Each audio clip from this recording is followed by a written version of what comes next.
درود به همه شما دوستان گلم. من در این برنامه به شرح 12 نکته جالب درباره مرگ انسان‌ها از دوران‌های اولیه تا امروز می‌پردازم. در ضمن عمری طولانی و سرشار از سلامتی و شادی رو برای تک تکتون آرزو می‌کنم.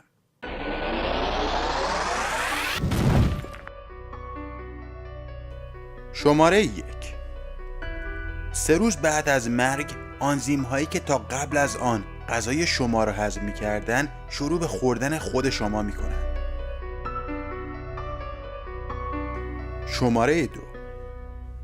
سنت خاک کردن مرده ها احتمالاً به 300,000 سال پیش، یعنی در زمان انسان‌های اولیه باز می‌گرده.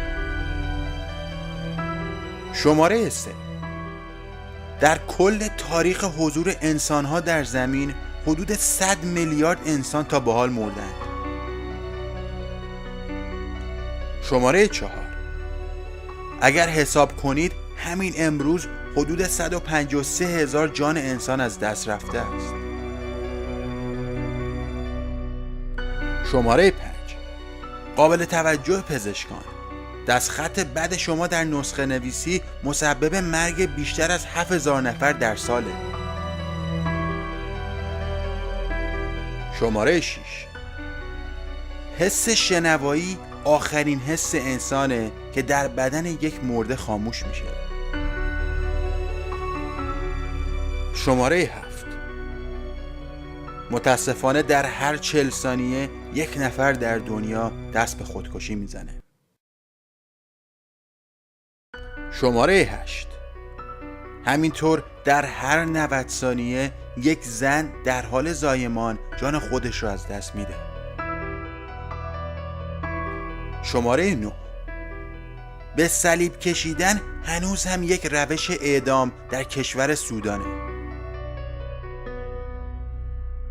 شماره 10. متاسفانه روزانه حدود 20,000 کودک در جهان به دلیل فقر و گرسنگی جون خودشون رو از دست میدن.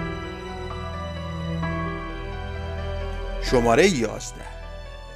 طبق تحقیقات جدید از هر 8 مرگ در جهان یکی از آنها در رابطه مستقیم با آلودگی هوا جان باخته است. و شماره 12. طبق آخرین برآوردهای انجام شده جنگ‌های بین انسان‌ها در طول تاریخ حضور آنها در زمین بین 150 میلیون تا 1 میلیارد نفر کشته داشته.